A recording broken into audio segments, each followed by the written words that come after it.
Welcome student. আজকে আমি আলোচনা করব অ্যান্টোনিও গ্রামশির মতে রাষ্ট্র এবং নাগরিক সমাজের মধ্যে সম্পর্ক নিয়ে। গ্রামশি আধিপত্যের ধারণা আলোচনা করেছেন তার রাজনৈতিক তত্ত্বে, এটা আমি আলাদা ভিডিও দিয়েছি।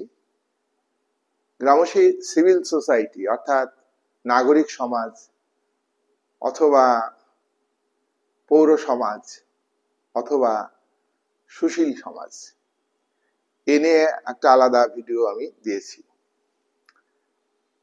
আমি আজকে আলোচনা করব রাষ্ট্র এবং নাগরিক সমাজের মধ্যে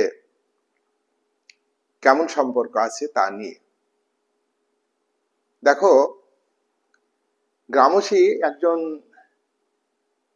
নয়া মার্ক্সবাদী তাত্ত্বিক, ইটালির চিন্তাবিদ, দার্শনিক, যিনি ইটালির সর্বাত্মক রাষ্ট্র প্রতিষ্ঠার একজন ব্যক্তি, মুসোলিনির শাসনের বিরুদ্ধে প্রতিবাদ করেন এবং রাজনৈতিক জীবন পরিচালনা করেন, এবং মুসোলিনি তাকে তার তত্ত্ব রচনার অপরাধে এবং ইটালির অরাজকতা ফ্যাসিবাদের বিরুদ্ধে প্রতিবাদ করবার জন্য তাকে 1926 সালে জেলবন্দি করেন এবং জেলবন্দি অবস্থায় তিনি থাকেন 1936 সাল পর্যন্ত। 1937-এ তিনি মারা যান।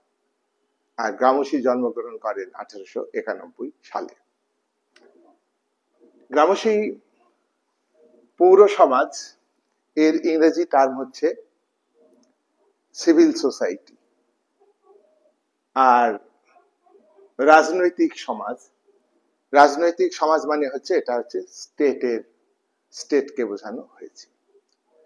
রাজনৈতিক সমাজ মানে হলো রাষ্ট্রকে নিয়ে গঠিত, আর রাষ্ট্রের সঙ্গে যুক্ত আইন ব্যবস্থা, রাষ্ট্রের সঙ্গে যুক্ত বিচার ব্যবস্থা, প্রশাসন ব্যবস্থা, রাষ্ট্রের সঙ্গে আইনসভা, রাষ্ট্রের সঙ্গে শাসন বিভাগ এবং আরো অনেক বিষয় রাষ্ট্রের সঙ্গে যুক্ত। পুলিশ বাহিনী, মিলিটারি বাহিনী, গোয়েন্দা বিভাগ, আমলাতন্ত্র, এগুলি হচ্ছে রাষ্ট্রের সঙ্গে যুক্ত। তাহলে পৌর সমাজ, গ্রামশির মতে পৌর সমাজ এবং রাষ্ট্র এই দুটো বিষয় আলাদা, কিন্তু এই দুটি বিষয়ের মধ্যে ঘনিষ্ঠ সম্পর্ক আছে। এই পৌর সমাজ এবং রাষ্ট্র একই কয়েনের বা একই মুদ্রার এপিঠ আর ওপিঠ, এই দুটো আলাদা করা যাবে না। অ্যান্টোনিও গ্রামশি ইটালির দার্শনিক, চিন্তাবিদ, পলিটিক্যাল লিডার। তিনি তার রাজনৈতিক তত্ত্বে দুটি গুরুত্বপূর্ণ ধারণা উল্লেখ করেন, মূল ধারণা উল্লেখ করেন। একটা হলো সিভিল সোসাইটি, ইংরেজিতে, বাংলা পৌর সমাজ, বাংলা নাগরিক সমাজ, বাংলা সুশীল সমাজ বলা যায়। অন্যদিকে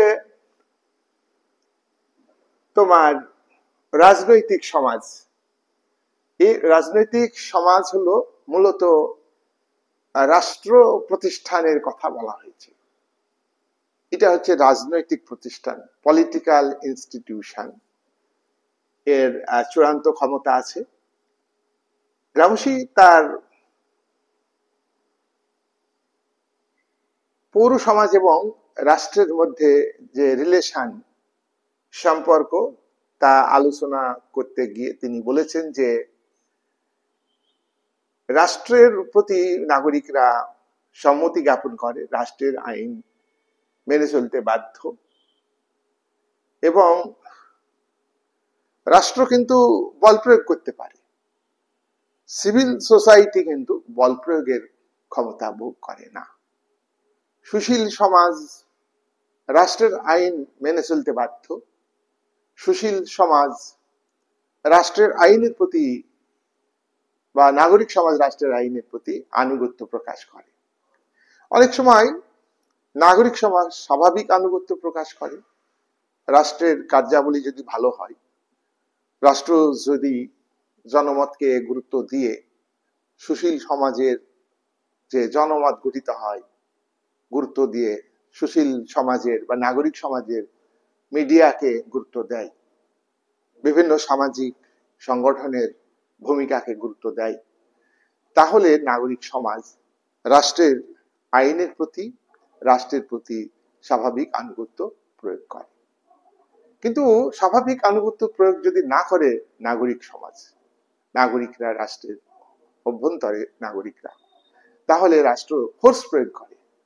তার পাওয়ার আছে, রাষ্ট্রের সভরেন পাওয়ার আছে, চূড়ান্ত ক্ষমতা আছে, অপ্রতিহত ক্ষমতা আছে, নিরঙ্কুশ ক্ষমতা আছে। কিন্তু নাগরিক সমাজের দ্বারা এই রাষ্ট্রের চূড়ান্ত ক্ষমতা নিয়ন্ত্রিত হয়। রাষ্ট্রের শাসক, সরকার, শাসক মন্ডলী নাগরিক সমাজকে গুরুত্ব দিয়ে ভূমিকা পালন করে। তার কারণ রাষ্ট্রের সরকার যদি নাগরিক সমাজকে গুরুত্ব না দেয়, তাহলে সেই সরকার হলো স্বৈরাচারী সরকার। তার বিরুদ্ধে নাগরিক সমাজ জনমত গঠন করবে, নাগরিক সমাজ আন্দোলন করে তুলবে, শাসককে ক্ষমতাচ্যুত করবার চেষ্টা করবে। তাহলে এই হলো নাগরিক সমাজ এবং রাষ্ট্র। গ্রামসী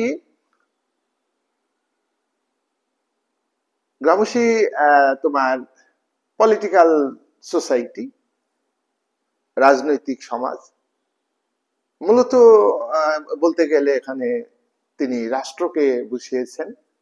আমরাও রাষ্ট্রকে বুঝাই। রাষ্ট্রই হচ্ছে রাজনৈতিক প্রতিষ্ঠান।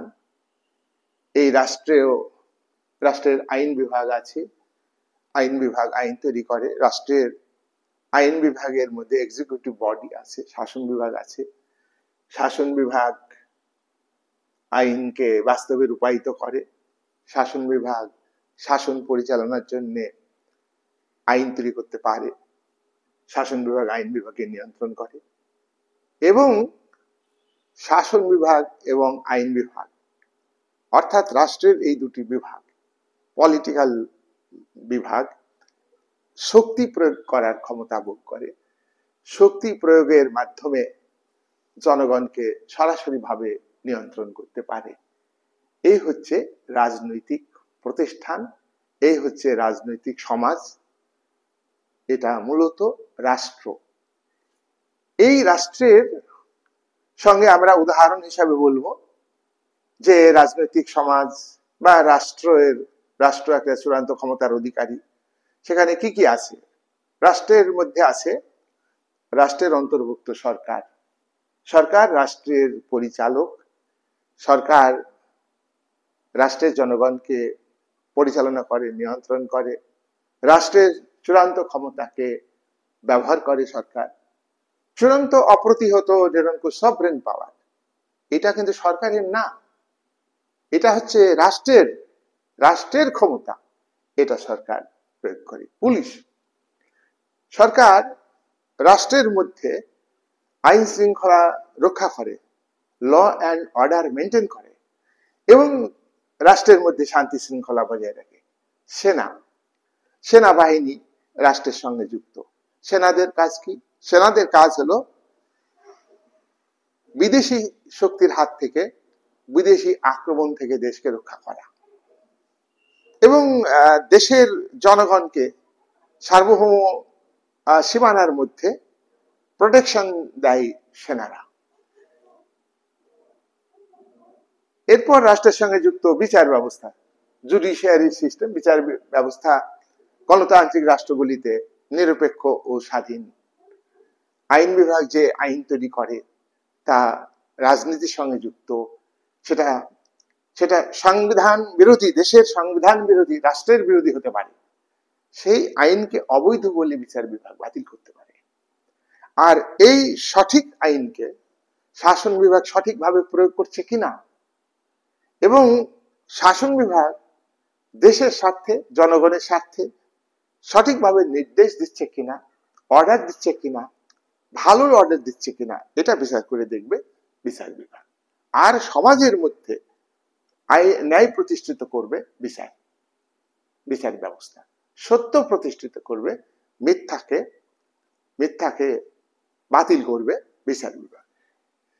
তাহলে বিচার ব্যবস্থার কাজ হচ্ছে গোয়েন্দা। আমলাও রাষ্ট্রের সঙ্গে যুক্ত, সরকারের স্থায়ী কর্মচারী, তারা যোগ্যতার ভিত্তিতে চাকরিতে নিযুক্ত হন। এখানে রাজনীতির ব্যাপার নয়, তারা রাজনৈতিক নিরপেক্ষ। দেশের সরকার যে নীতি নির্ধারণ করে গভর্নমেন্ট পলিসি, সেই গভর্নমেন্ট পলিসি নির্ধারণে সচিবরা, আমলাদের, উচ্চপদস্থ অফিসার তারা পরামর্শ দেন। দেশের প্রতিরক্ষার ব্যাপারে অফিসাররা পরামর্শ দেন, মানে যারা উচ্চ পর্যায়ের আমলা। এবং সরকার যে পলিসি নিল সেটাকে বাস্তবে রূপায়িত করবার দায়িত্ব পালন করে আমলারা সরকারের নিয়ম অনুযায়ী কাজ করবে এবং তাদের মধ্যে আধুনিক রাষ্ট্রের সেবামূলক দৃষ্টিভঙ্গি থাকবে, সততা থাকবে। এই আমলা হচ্ছে রাষ্ট্রের সঙ্গে যুক্ত গোয়েন্দা। দেশের অভ্যন্তরে কোনো ব্যক্তি বা কোনো সংস্থা যদি দেশ বিরোধী কার্যকলাপের সঙ্গে যুক্ত হয়, তারা দেশদ্রোহী। সেখানে জনপ্রতিনিধি হতে পারে, সাধারণ মানুষের মধ্যে থেকে হতে পারে, সরকারি পর্যায়ে ব্যক্তি হতে পারে, অফিসারদের মধ্যে হতে পারে। তা সেই গোয়েন্দাদের সেটা খুঁজে বের করার দায়িত্ব হচ্ছে গোয়েন্দা। বিদেশি কোনো শক্তি, সন্ত্রাসবাদী কার্যকলাপ যদি রাষ্ট্রের মধ্যে হয় এবং হওয়ার উপক্রম আছে, তাহলে সেটা গোয়েন্দারা খুঁজে বের করবে। এই বিষয়গুলি হচ্ছে রাষ্ট্রের সঙ্গে যুক্ত। এ কথা গ্রামসী বলেছেন। এখন গ্রামসী বলতে যে রাষ্ট্রের কাজ কি? রাষ্ট্রের কাজ হলো ল অ্যান্ড অর্ডার মেনটেন করা, রাষ্ট্রের মধ্যে শান্তি শৃঙ্খলা বজায় রাখা, দেশের মধ্যে ভূখণ্ডে, নির্দিষ্ট ভূখণ্ডে, ভৌগোলিক সীমানার মধ্যে কোনো ব্যক্তি বা কোনো সংঘ রাষ্ট্রীয় আইনের ঊর্ধ্বে নয়। রাষ্ট্রের আইন সবাই মেনে চলবে। গভর্নমেন্ট এই আইন তৈরি করে, সাংবিধানিক আইনকে প্রয়োগ করে, সংবিধান মেনে সরকারকে চলতে হয়। সুতরাং এই আইন শৃঙ্খলা বজায় রাখার দায়িত্ব হচ্ছে রাষ্ট্রের। 2, দেখো, একটা রাষ্ট্রের মধ্যে বাস করতে গেলে রাষ্ট্রের আইন মানতেই হবে। রাষ্ট্রের আইন মানা বাধ্যবাধকতা আছে। সামাজিক সংঘের নিয়ম কিন্তু মানার ক্ষেত্রে বাধ্যবাধকতা নেই, কিন্তু রাষ্ট্রের আইন মানার বাধ্যবাধকতা। জলে বাস করবো, জল ছুবো না, তা কখন হয়? রাষ্ট্রের মধ্যে বাস করব, রাষ্ট্রের আইন মানবো না, সংবিধান মানবো না, বিচার বিভাগের রায় মানবো না, এটা কখনোই হতে পারে না। তাহলে এই জনমতকে রাষ্ট্র কি করবে? রাষ্ট্র এবং তার সরকার নিয়ন্ত্রণ করবে, জনমত গঠনের সুযোগ করবে, আর জনগণ এই রাষ্ট্রের প্রতি আনুগত্য প্রকাশ করতে বাধ্য করবে, ল অ্যান্ড অর্ডার মেনে চলতে বাধ্য করবে। 3, শাসক শ্রেণী রাজনৈতিক সমাজে বা রাষ্ট্রে তারা কি করে? তারা তাদের পক্ষে জনমত গঠন করে, মিডিয়াকে কাজে লাগায়, তাদের পক্ষে তোমার মূল্যবোধ তৈরি করে, অর্থাৎ পলিটিক্যাল কালচার। রাষ্ট্রের মধ্যে পলিটিক্যাল কালচার, এই কালচার হচ্ছে রাষ্ট্রের পক্ষে কালচার।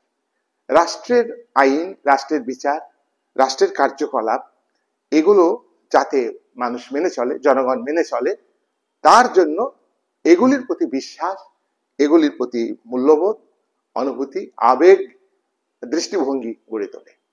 তাহলে রাষ্ট্রের জনগণের মধ্যে রাষ্ট্রের আইন মেনে চলার জন্য অনুকূল দৃষ্টিভঙ্গি, রাষ্ট্রের পক্ষে বিশ্বাস, রাষ্ট্রের পক্ষে মূল্যবোধ, রাষ্ট্রের পক্ষে আবেগ, রাষ্ট্রের পক্ষে দৃষ্টিভঙ্গি গড়ে তুলবে। এগুলি হচ্ছে রাজনৈতিক সমাজ অর্থাৎ রাষ্ট্রের কাজ। শাসক শ্রেণী চেষ্টা করবে ধনশালী শ্রেণীর সাহায্য নিয়ে, বুদ্ধিজীবী শ্রেণীর সাহায্য নিয়ে, যাতে রাষ্ট্রের পক্ষে জনমত গড়ে ওঠে, রাষ্ট্রের কার্যকলাপের প্রতি বিশ্বাস গড়ে ওঠে, রাষ্ট্রের কার্যকলাপের প্রতি অনুভূতি, আবেগ, ইমোশন গড়ে ওঠে, রাষ্ট্রের কার্যকলাপের প্রতি মূল্যবোধ গড়ে ওঠে, রাষ্ট্রের কার্যকলাপের প্রতি দৃষ্টিভঙ্গি গড়ে ওঠে। বিরোধী দৃষ্টিভঙ্গি, বিরোধী মূল্যবোধ, বিরোধী অবিশ্বাস, এই সমস্ত কখনই রাষ্ট্রের শাসক মন্ডলী এবং পুঁজিবাদী সমাজের ধরিক শ্রেণী সরকারের মাধ্যমে এটা করতে চায় না। সরকার সবসময় রাষ্ট্রের পক্ষে জনমত গঠন করবে, মূল্যবোধ তৈরি করবে। অন্যদিকে তাহলে গ্রামসি বলছেন যে রাষ্ট্র, রাজনৈতিক সমাজ শ্রেণী নিরপেক্ষ নয়, শ্রেণী ভিত্তিক, শোষণ ভিত্তিক সমাজ ব্যবস্থাতে, যে সমাজ ব্যবস্থাতে সম্পত্তির উপর ব্যক্তি মালিকানা আছে, সেই ব্যক্তি মালিকানা থাকার ফলে সম্পদ, দেশের সম্পদ কিছু মুষ্টিমেয় কিছু মানুষের হাতে চলে যায়, কেন্দ্রীভূত হয়। শাসক নিজেরা সম্পদ আত্মসাৎ করে এবং দেশের যারা ধনিক শ্রেণী তাদের সম্পদ যাতে পাহাড় পর্বতের মতো বৃদ্ধি পায় তার চেষ্টা করে। নামে জনকল্যাণের কথা বলে, নামে জনদরদের কথা বলে, নামে দারিদ্র দূরীকরণের কথা বলে, নামে নামে শিক্ষা বিস্তারের কথা বলে। কিন্তু তারা সবসময় শাসক শ্রেণী, তারা সবসময় রাজনৈতিক প্রতিষ্ঠান রাষ্ট্রকে ব্যবহার করে শিক্ষা, সংস্কৃতি, দর্শন, সাহিত্য, ইতিহাস সবকিছু সিস্টেমের পক্ষে তৈরি করবা, সিস্টেমের বিপক্ষে। দেখো যুগে যুগে যেসব রাজসভাতে পণ্ডিতরা ছিলেন, ঐতিহাসিক ছিলেন, বিজ্ঞানী ছিলেন, তারা কি সেই শাসকের বিরুদ্ধে কিছু বলেছে? তার কারণ শাসকের বিরুদ্ধে বললে ওই রাজ দরবারে স্থান তারা পাবে না, রাজ দরবারে তারা স্থান পাবে না। তাহলে যেমন দ্বিতীয় চন্দ্রগুপ্তের আমলে 9 জন পণ্ডিত ছিলেন, ও আকবরের রাজসভাতে 9 জন পণ্ডিত ছিলেন, তার আগে আকবরের ত্রুটি তুলে ধরবে? বলো, সম্ভব না। তাই গ্রামসি বলছেন যে প্রত্যেকটা যুগে শাসক শ্রেণী কি করেছে, শাসক শ্রেণী এবং সম্পদশালী শ্রেণী তারা রাষ্ট্রকে নিজেদের শ্রেণী স্বার্থে, মুষ্টিমেয় ব্যক্তির স্বার্থে, দেশের ধনশালী ধনী ব্যক্তিদের স্বার্থে রাষ্ট্রকে পরিচালনা। আর রাষ্ট্রটা সৃষ্টি তো হয়েছে ওই দাস সমাজের দাস মালিকরা, জমির মালিকরা, তারাই তো নিজেদের স্বার্থে রাষ্ট্র সৃষ্টি করেছে। রাষ্ট্র তো ছিল না, রাষ্ট্র চিরন্তন নয়, রাষ্ট্র শাশ্বত নয়। রাষ্ট্র হচ্ছে যেদিন থেকে শ্রেণী বিভক্ত সমাজ সৃষ্টি হয়েছে, দাস সমাজ, সেই মুসলিমের জমির মালিক ধনী তারা দাসদের উপর নিপীড়ন শোষণ করবার জন্য রাষ্ট্র তৈরি করছে। রাষ্ট্রের পুলিশ, গোয়েন্দা, বিচার ব্যবস্থা নিরপেক্ষ নয়, তারা এই সম্পদশালী শ্রেণীর স্বার্থে কাজ করে। এখনো যদি আমরা মিলাই ছাত্র হিসাবে দেখব যে রাষ্ট্রটা কার স্বার্থে কাজ করছে। দরিদ্র মানুষ অপরাধ করলে শাস্তি হয়, আর প্রভাবশালী রাজনৈতিক নেতৃত্ব যদি অপরাধ করে কোনো শাস্তি হয় না। হাজার হাজার কোটি টাকা চুরি করছে শাসক শ্রেণী, তোমরা দেখেছো কোনো শাস্তি হয়েছে? রেয়ার 2-1টা। আর সাধারণ মানুষ যদি এই চুরি করতো, এখানে মিডিয়া দেখায়, বিচার ব্যবস্থা দেখছে, তাও বিচার ব্যবস্থা কি করতে, শাস্তি দিতে পারছে না। তার কারণ তথ্য লোপাট করে দিচ্ছে, সাক্ষী দিচ্ছে না তার বিরুদ্ধে। সাক্ষী ছাড়া, যুক্তি ছাড়া বিচারপতিরা রায় দিতে পারেন না। তাহলে সবটাই কিন্তু একটা ভরণ। তাই এখানে অপরদিকে গ্রামসি পৌর সমাজের কথা বলছেন, নাগরিক সমাজের কথা বলছেন, সুশীল সমাজের কথা। একই টার্ম কিন্তু অনেকগুলো টার্ম ব্যবহার হয়, একই সিভিল সোসাইটি। তো এটা কি সিভিল সোসাইটিটা কি? সিভিল সোসাইটি হচ্ছে সংগঠন, সংঘ, প্রতিষ্ঠান। এগুলো রাষ্ট্রের বাইরে থাকে, এগুলো রাষ্ট্রের বাইরে থাকে। দেখো একটা কথা কি, আমরা আর পরে আলোচনা করব যে সংগঠনগুলি কিন্তু রাষ্ট্রের অভ্যন্তরে, কিন্তু রাষ্ট্রের বাইরে। তার কারণ রাষ্ট্র আইন তৈরি করতে পারে, সামাজিক সংঘ নিয়ম তৈরি করতে পারে, কিন্তু সামাজিক সংঘের নিয়ম কার্যকরী করার ক্ষেত্রে বাধ্যবাধকতা নেই, কার্যকরী করার ক্ষেত্রে বাধ্যবাধকতা নেই, আবার নিয়ম মানার ক্ষেত্রে বাধ্যবাধকতা নেই।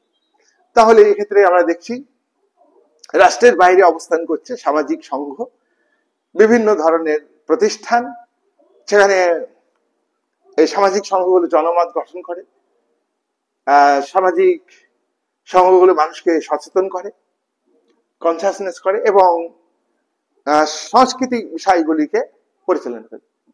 মানুষের জীবনে রাজনৈতিক দিকটা রাষ্ট্র দেখে, কিন্তু সামাজিক দিক রাষ্ট্র দেখতে পারে না। আর অর্থনৈতিক দিকের ক্ষেত্রে শ্রেণীভিত্তিক রাষ্ট্র এবং তার শাসক গভর্নমেন্ট চোখ বুজে থাকে। ধনী লুটে খাও, ধনী লুটে খাও। রাষ্ট্রের আইন, পুলিশ, বিচার, গোয়েন্দা সব নীরব দর্শকের ভূমিকা পালন করে এবং তারাও এই চুরি করা সম্পদের একটা অংশ ভোগ করে। সেই জন্য সামাজিক সংঘগুলো যারা সুশীল সমাজ, তারা সচেতন। আর এই সুশীল সমাজকে রাষ্ট্রীয় শক্তি গভর্নমেন্ট, রাষ্ট্রের পরিচালক গভর্নমেন্ট সুশীল সমাজকে কিনে ফেলে, বুদ্ধিজীবীদের কিনে ফেলে, কবি, সাহিত্যিক সবাইকে কিনে ফেলে। তারা যে সাহিত্য রচনা করে, তারা যে কবিতা রচনা করে, সেটা কিন্তু মানে কি বলবো, শাসক শ্রেণীর ইডিওলজিটাকে তারা সংগঠিত করে, শাসক শ্রেণীর পক্ষে যাতে জনগণ মত পোষণ করে, এমনই আর কি। সত্যি কথা তারা বলবেন না। অর্থাৎ তারা কি বলবো, মানে তারাও কিন্তু শাসকের দালাল হিসাবে, আর শাসক যারা, তারা পুঁজিপতি ক্যাপিটালিস্টের দালাল হিসাবে ভূমিকা পালন করে। তাই সুশীল সমাজ, ভালো সমাজ, সুনাগরিক তারা, সেখানে সঠিকভাবে যদি তাদের মেরুদণ্ড শক্ত হয়, তাহলে মেরুদণ্ড শক্ত করে তারা সঠিক জনমত গঠন করতে পারে, তারা সুস্থ সংস্কৃতি গড়ে তুলতে পারে। মিডিয়া, স্কুল, বিশ্ববিদ্যালয়, ধর্মীয় প্রতিষ্ঠান, শ্রমিক সংগঠন, এনজিও, ক্লাব, প্রতিষ্ঠান, এগুলো হচ্ছে নাগরিক সমাজের অন্তর্ভুক্ত। দেখো, মিডিয়া যদি নিরপেক্ষ ভূমিকা পালন করে, মিডিয়াকে রাষ্ট্রের শাসক শ্রেণী কন্ট্রোল করে, তাহলে মিডিয়ার সঙ্গে রাষ্ট্রের সম্পর্ক আছে। স্কুলের যে সিলেবাস, পঠন পাঠন, পাঠ্যক্রম, সেখানে এমন বিষয় লেখা হয় এবং লেখককে প্রভাবিত করে, কবিকে প্রভাবিত করে, সাহিত্যিকে প্রভাবিত করে। যে সাহিত্য, যে কবিতা, সেই বর্তমান সমাজ, বর্তমান রাষ্ট্র কাঠামোর পক্ষে গড়ে তোলে। বর্তমান আইন ব্যবস্থা ভালো, বর্তমান বিচার ব্যবস্থা ভালো, খারাপ হলেও ভালো, আইন খারাপ হলেও ভালো। আইন প্রয়োগ হয়নি, তাও বলবে যে আইন প্রয়োগ হয়েছে। কবি তার কবিতার মধ্যে দিয়ে বলবে যে এই সরকার বলি না, যে সরকার অস্থায়ী, যে সরকারই আসবে তার পক্ষে প্রচার গুণগান করবে, আর নিজেদের ব্যক্তিগত স্বার্থ সিদ্ধি করবে। সুনাম, নাম, যশ, খ্যাতি, অর্থ। কবি, সাহিত্যিক, দার্শনিক, ঐতিহাসিক, তারা কেউ নিরপেক্ষ হয় না। তাই স্কুলে যারা পড়ুয়া, বিশ্ববিদ্যালয়ে যারা পড়ুয়া, তাদের মধ্যে রাজনৈতিক ব্যবস্থার প্রতি, এখানে দেখো রাষ্ট্রের সঙ্গে সুশীল সমাজের রিলেশন, রাষ্ট্রের সঙ্গে সুশীল সমাজের সম্পর্ক। সুশীল সমাজ, নাগরিক সমাজ, তারা কিন্তু এই রাষ্ট্রের বাইরে অবস্থান করছে ঠিকই, তত্ত্বগতভাবে তারা পলিটিক্যাল নীতি নির্ধারণ করছে কিন্তু রাষ্ট্রের সরকার। কিন্তু নীতি নির্ধারণ করার ক্ষেত্রে, মানে নীতি নির্ধারণ সরকার ওখানে বসতে, আবার সরকার আবার এই সুশীল সমাজ, নাগরিক সমাজের মধ্যে ঢুকে পড়ে কি করছে, শিক্ষিত লোককে করায়ত্ত করছে। কবি একমাত্র যারা, গামুছি বলছেন, যারা অল্প লেখাপড়া জানেন, শিক্ষক, অধ্যাপক, সাধারণ যারা শিক্ষিত সচেতন মানুষ, তারা কিন্তু শ্রমিকদের স্বার্থের কথা বলে, শ্রমিক কল্যাণের কথা বলে। শ্রমিকরা যে শোষিত হচ্ছে, বঞ্চিত হচ্ছে, দেখো শ্রমিক শোষণের কথা, বুর্জোয়া লেখক, বুর্জোয়া ক্যাপিটালিস্টদের পক্ষে লেখক, ক্যাপিটালিস্টদের মানে পক্ষে ঐতিহাসিক, সাহিত্যিক সবাই কিন্তু মুখে কিন্তু পাশাপাশি এই কথাটা বলে যে শ্রমজীবী মানুষের দর্শন, সংগ্রাম, আদর্শ আলাদা, এবং তারা নতুন একটা আদর্শ তৈরি করে, যে আদর্শটা ওই বুর্জোয়া শ্রেণীর, শাসক শ্রেণীর আদর্শ, যেটা শিক্ষিত বুদ্ধিজীবী দালালগুলোকে নিজেদের ক্যাপচারে রেখে তারা যে আদর্শ ইডিওলজি তৈরি করছে, সেই ইডিওলজিটা শ্রমজীবী মানুষের মধ্যে প্রচার করছে, গরিব মানুষের মধ্যে প্রচার করছে। আর গরিব মানুষ লুভে নিচ্ছে, শ্রমিক শ্রেণী লুভে নিচ্ছে। গামুছি বলছেন এটা ভুল। শ্রমিক শ্রেণীকে, গরিব মানুষকে আর একটা আলাদা ইডিওলজি গঠন করতে, এক্ষেত্রে জৈবিক বুদ্ধিজীবী যারা, সাধারণ বুদ্ধিজীবী যারা, তারা এক্ষেত্রে ভূমিকা পালন করে। তাই আমরা পুঁজিবাদী সমাজ ব্যবস্থাতে যারা লেখক, তাদের গভর্নমেন্ট, সরকার, পুঁজিবাদী সরকার রিওয়ার্ড দেয়, সাহিত্যিককে সম্মান দেয়, মর্যাদা দেয়, বাড়ি গাড়ি ইত্যাদি আর্থিক সুযোগ সুবিধা অনেক কিছু দেয়। কিন্তু যারা সাধারণ মানুষ, শ্রমিকদের সাথে কথা বলে, শ্রমিকদের সচেতন করে, যে সংঘ, যে এনজিও, যে ক্লাব, যে প্রতিষ্ঠান শ্রমিকদের মধ্যে শ্রমিকদের স্বার্থের কথা বলে, কিন্তু এটা বলা কঠিন। তার কারণ সামাজিক সংঘ, ক্লাব এগুলো শাসক শ্রেণীর দ্বারা নিয়ন্ত্রিত হচ্ছে।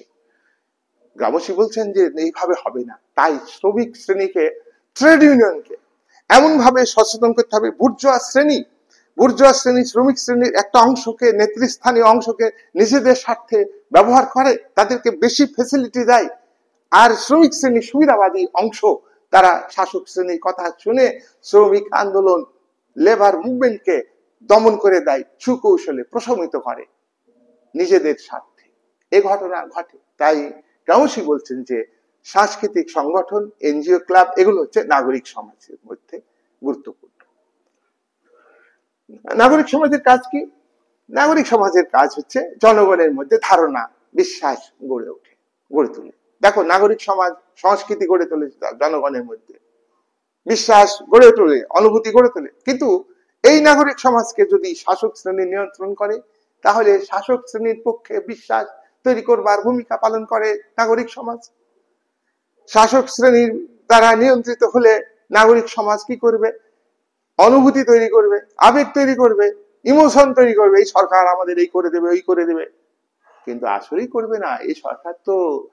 এই সরকারের বন্ধু তো সাধারণ মানুষ নয়, এই সরকারের বন্ধু হলো ধনীরা। তাই গ্রামসী বলছেন যে আবেগ মূল্যবোধ দৃষ্টিভঙ্গি গড়ে তোলে এ নাগরিক সমাজ। কিন্তু এরা কিন্তু এই দায়িত্ব, কিন্তু রাষ্ট্র কিন্তু আবেগ অনুভূতি নিজেরা তৈরি করে না। এই নাগরিক সমাজকে বলে যে তোমরা রাষ্ট্রের পক্ষে অনুভূতি তৈরি করো, আবেগ তৈরি করো। That is political culture. বিদ্যমান শাসক শ্রেণী, ধনশালী শ্রেণী, তারা নিয়ন্ত্রিত হয়ে নাগরিক সমাজকে এমন ভাবে নিয়ন্ত্রণ করে যে নাগরিক সমাজ এই রাষ্ট্রের পক্ষে, এই পলিটিক্যাল সিস্টেমের পক্ষে, এই উৎপাদন ব্যবস্থার, প্রচলিত উৎপাদন ব্যবস্থার পক্ষে জনমত তৈরি করা, প্রচলিত উৎপাদন ব্যবস্থার পক্ষে বিশ্বাস তৈরি করা, প্রচলিত উৎপাদন শোষণ ভিত্তিক সমাজ ব্যবস্থার পক্ষে অনুভূতি, মূল্যবোধ, দৃষ্টিভঙ্গি গড়ে তোলে। ওকে, আচ্ছা, তাহলে আমরা দেখছি যে গ্রামসী যেটা আধিপত্য বিস্তার করছে, মার্ক্সের সঙ্গে বক্তব্যের পার্থক্য আছে। মার্ক্স যেটা সরাসরি বলছেন যে অর্থনৈতিক আধিপত্য, অর্থনীতির ক্ষেত্রে যাদের আধিপত্য আছে তারাই হলো উপরি তলে আধিপত্য বিস্তার করে। এ কথা ঠিক, কিন্তু শুধু অর্থ দিয়ে নয়। অর্থ দিয়ে আধিপত্য বিস্তার করছে, অর্থ দিয়ে পুঁজিপতি শ্রেণী, তারা কবি, সাহিত্যিক, এদের দালাল হিসেবে নিজেদের পক্ষে ভূমিকা পালন করাচ্ছে এবং তারা শিক্ষিত সমাজকে কিনে ফেলছে, ঐতিহাসিককে কিনে ফেলছে, সাহিত্যিককে কিনে ফেলছে, বিজ্ঞানীকে কিনে ফেলছে, তাদের পক্ষে ইডিওলজি তৈরি করবার জন্য প্রচলিত সিস্টেম বজায় থাকুক, অর্থাৎ একটা সিনথিসিসকে তারা তৈরি করছে, থিসিসকে তৈরি করছে। আর অ্যান্টিথিসিস হিসাবে শ্রমিক শ্রেণীকে আলাদাভাবে ইডিওলজি তৈরি করতে হবে। যে দেখো, আমরা সবাই হইচই করি, সরকার কি করলো, এই ভালো করলো, ওই ভালো করলো, এগুলো সাধারণ মানুষ এমনি করে। সাধারণ মানুষের অজ্ঞতা, নিরক্ষরতা, সচেতনতার অভাব, এই সবটাকে শাসক শ্রেণী কিন্তু সাধারণ মানুষকে, সুশীল সমাজের যারা শিক্ষিত মানুষ, তারা কিন্তু চাইছে না সাধারণ মানুষ শিক্ষিত হোক, সচেতন হোক। তার কারণ তারা সচেতন হইলে তারা লড়াই করবে, পাল্টা মতাদর্শ তৈরি করবে।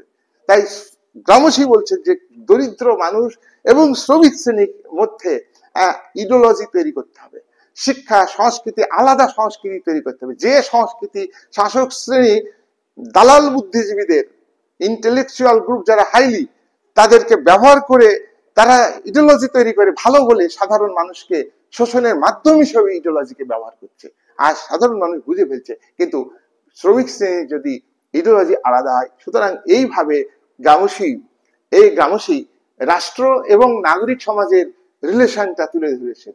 নাগরিক সমাজ সুশীল সমাজ নামেই, সুনাগরিক নামেই, কিন্তু তাদের মধ্যে কতটা সচেতন, মেরুদণ্ড কতটা আছে? তার কারণ সুশীল সমাজ, নাগরিক সমাজ সঠিকভাবে যদি দায়িত্ব পালন করে, নিরপেক্ষভাবে দায়িত্ব পালন করে শাসক শ্রেণীর আসল ক্যারেক্টার, শোষণমূলক ক্যারেক্টার, অত্যাচারমূলক ক্যারেক্টার, বিচারের ক্ষেত্রে নিরপেক্ষতার অভাব, এই সমস্ত ক্যারেক্টার যদি তুলে ধরে তাহলে রাষ্ট্রের গোয়েন্দা পুলিশ মিলিটারি দিয়ে দমিয়ে দিবে, তারা ফোর্স প্রয়োগ করবে। কিন্তু নাগরিক সমাজের তাদের এই ফোর্স প্রয়োগের অধিকার নেই, ফোর্স প্রয়োগ করতে পারবে না। তাই শ্রমিক শ্রেণীকে এমন ভাবে, ট্রেড ইউনিয়নকে এমন ভাবে সংগঠিত হতে হবে, তাদের নিজস্ব ইডিওলজি, যে ইডিওলজি তোমার শাসক শ্রেণীর ইডিওলজির বিপরীত ইডিওলজি, যে যে মানে কি বলবো সাংস্কৃতিক সংগ্রাম, যে আদর্শগত সংগ্রাম, এটাকে হাইলাইট করতে হবে। মাঝখানে এটা বলা হচ্ছে যে মানে অর্থনৈতিক ভিত্তিতে দাবি পূরণের সংগ্রাম, আদর্শগত সংগ্রাম আর পলিটিক্যাল সংগ্রাম, ক্ষমতা দখল করা। যেমন এই তিনটির মধ্যে আদর্শগত সংগ্রামের ক্ষেত্রকে নাগরিক সমাজের মধ্যে যেমন গড়ে তুলতে হবে, অর্থাৎ শ্রমজীবী শ্রেণী নিজের শ্রেণীর মধ্যে শ্রেণীগত চেতনা নিয়ে আসবে, নিজেদের আদর্শ, নিজেদের সংস্কৃতি, নিজেদের মধ্যে ঐক্যবদ্ধ মনোভাব, শাসক শ্রেণীর বিরুদ্ধে, বুর্জোয়া শ্রেণীর বিরুদ্ধে, স্টেট মেশিনারির বিরুদ্ধে, পুলিশ, মিলিটারি, গোয়েন্দা সকলের বিরুদ্ধে জনমত গড়ে তুলবে। আর এই জনমত করাতে নাগরিক সমাজে শ্রমজীবী শ্রেণী প্রবেশ করবে, সামাজিক সংঘ, ধর্মীয় প্রতিষ্ঠান, বিভিন্ন যে অ্যাসোসিয়েশন রয়েছে, সোশ্যাল অ্যাসোসিয়েশন, এর মধ্যে প্রবেশ করতে হবে। বুর্জোয়া শ্রেণী এগুলিকে কন্ট্রোল করছে, উচ্চ বুদ্ধিজীবী শ্রেণী সবটাই যে বিক্রি হয়ে যাবে তা না, তাদের মধ্যেও অনেকে শ্রমজীবী মানুষের স্বার্থের কথা ভাবেন, দরিদ্র মানুষের মুক্তি চান তারা, উচ্চ পর্যায়ে যারা শিক্ষিত পণ্ডিত তারা, আবার সাধারণ শিক্ষিত পণ্ডিত তাদেরকেও। তাহলে শ্রমজীবী মানুষকে এখানে উদ্যোগ নিতে হবে, আর তাহলে পরে যদি বিপ্লব হয় সেই বিপ্লবটা সফল হবে। যাই হোক, তাহলে আমরা দেখছি সিভিল সোসাইটি এবং রাষ্ট্র এর মধ্যে ঘনিষ্ঠ রিলেশন আছে। স্টেট দেখো কিছু পার্থক্য আছে, স্টেট বল প্রয়োগ করে, নাগরিক সমাজে কিন্তু বল প্রয়োগ করতে পারে না, সম্মতি। এখানে পার্থক্যগুলো বলছি। স্টেটের উপাদান হচ্ছে শক্তি, ল তৈরি করা, শাস্তি দেওয়া, এগুলো হচ্ছে স্টেটের উপাদান। অপরদিকে সিভিল সোসাইটির উদ্দেশ্য হচ্ছে তোমার ধারণা তৈরি করা, সংস্কৃতি তৈরি করা, শিক্ষা বিস্তার করা, এগুলো হচ্ছে স্টেটের উদ্দেশ্য। স্টেটের সঙ্গে গভর্নমেন্ট যুক্ত আছে। অন্যদিকে মানে স্টেটের সঙ্গে গভর্নমেন্ট যুক্ত আছে। গভর্নমেন্ট যুক্ত মানে কি, স্টেটকে পরিচালনা করে গভর্নমেন্ট, পরিচালক। সরকার মূর্ত, সরকার রাষ্ট্রের পরিচালক, ড্রাইভার। সরকারের পরিবর্তন হয়, স্টেটের পরিবর্তন হয় না। অন্যদিকে সিভিল সোসাইটি, নাগরিক সমাজ আছে, মিডিয়া আছে, স্কুল আছে, দেখো মিডিয়া, স্কুল, বিশ্ববিদ্যালয়, এগুলো ধর্মীয় প্রতিষ্ঠান, এগুলো কিন্তু স্টেট কন্ট্রোল করে, কিন্তু তার পাল্টা হিসাবে মিডিয়াকে শ্রমজীবী শ্রেণী তৈরি করবে। মিডিয়া যাতে বাধ্য হয় শ্রমজীবী সংস্কৃতি প্রচার করতে। হ্যাঁ, মিডিয়ার সঙ্গে যারা যুক্ত তারাও কিন্তু মানে অর্থ আত্মসাৎ করার জন্য, অর্থ খেয়ে তারা ধনিক শ্রেণীর সাথে মিডিয়াগুলোকে পুরো কন্ট্রোল করে স্টেট। যাই হোক, স্টেটকে নিরপেক্ষ, মিডিয়াকে নিরপেক্ষ করতে হবে। স্টেট রাজনৈতিক সমাজ। তাহলে আমরা এটা বুঝতে পারলাম যে গ্রামসি বলতে চাইছেন যে পলিটিক্যাল রেভলিউশন প্রথমেই ভাবলে হবে না। পলিটিক্যাল রেভলিউশন করতে গেলে আগে সোশ্যাল রেভলিউশন দরকার। সেখানে পলিটিক্যাল মানে কি বলবো, পলিটিক্যাল কালচার সঠিকভাবে গড়ে তুলতে হবে, পলিটিক্যাল ইডিওলজি গড়ে তুলতে হবে। সেই ইডিওলজি হচ্ছে তোমার শ্রমজীবী শ্রেণীর মধ্যে থেকে গড়ে উঠবে। আজকে পুঁজিপতি শ্রেণী খণ্ড বিখণ্ড, তারা নিজেদের মধ্যে খাওয়া খাওয়ি, এই যে সারা পৃথিবীতে যুদ্ধের আবহাওয়া তৈরি হচ্ছে, গরম গরম কথা, সব পুঁজিপতি দেশগুলো কিন্তু শ্রমজীবী শ্রেণী যখন ইডিওলজি তৈরি করবে, সেই ইডিওলজিকে ধ্বংস করবার জন্য এখানে আমেরিকা, ভারত, চীন সব এক হয়ে যাবে। তাহলে এই জায়গাটাকে শক্ত করবার জন্য গ্রামসি কিন্তু কঠোর লড়াকু মানুষ। গ্রামসি ফ্যাসিস্ট সরকারের অধীনে এত বছর জেলে ছিলেন, 1926 থেকে 1936 সাল পর্যন্ত। তিনি ভয় করেননি, তিনি আপোষহীন সংগ্রাম করেছেন, তিনি লড়াই করেছেন, তিনি নিজের জীবনকে উৎসর্গ করেছেন এই তার তত্ত্ব রচনার জন্য। যাই হোক, এই বলে আজকে এবং জেলে থাকাকালীন প্রিজন নোটবুকস অর্থাৎ একাধিক বই প্রকাশ করেছিলেন। সেই সব বক্তব্য তাহলে আজকের আমাদের ভিডিওর আলোচনা হচ্ছে স্টেট এবং নাগরিক সমাজের মধ্যে রিলেশন। আমি পার্থক্য সম্পর্ক সেখানে আমি করেছি, একদম পরিষ্কার হয়ে যাবে, খুব ভালো বুঝলে একবার শুনবে ভিডিও মনে থাকবে। যাই হোক, এই বলে আমি শেষ করলাম।